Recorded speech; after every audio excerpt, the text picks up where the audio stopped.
New ইয়র্কে চলছে ৩৫তম new York আন্তর্জাতিক বাংলা বইমেলা। উদ্বোধন অনুষ্ঠানে বক্তারা বলেন, প্রবাসে বাংলাভাষী পাঠকের কাছে বই তুলে দিতে অনন্য সাধারণ ভূমিকা রাখছে নিউ ইয়র্ক আন্তর্জাতিক বাংলা বইমেলা। নিউ ইয়র্ক থেকে রাশেদ আহমেদের পাঠানো তথ্যে লায়লা নওশিনের রিপোর্ট। জামাইকা পারফর্মিং আর্টস সেন্টারে ৪ দিনের নিউ ইয়র্ক আন্তর্জাতিক বইমেলার উদ্বোধন করেন কথাসাহিত্যিক ইমদাদুল হক মিলন। সঙ্গে ছিলেন শিশু সাহিত্যিক ফরিদুর রেজা সাগর ও তার সহধর্মিণী বিশিষ্ট নারী উদ্যোক্তা কণা রেজা।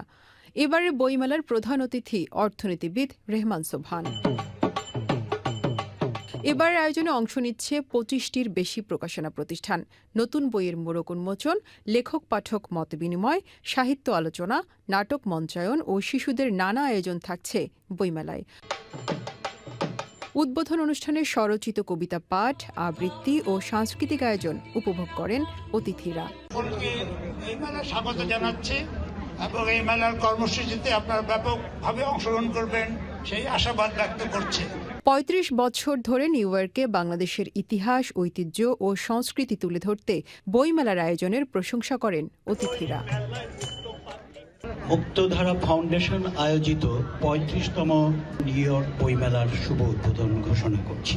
বাংলা সাহিত্য ও সমাজ চিন্তার দুই কিংবদন্তি শামসুদ্দিন আবুল কালাম ও মহাশ্বেতা দেবীর জন্ম শতবর্ষে শ্রদ্ধা নিবেদন করা এবারের বইমেলার বিশেষ আয়োজন। Laila Nowshin, channel I.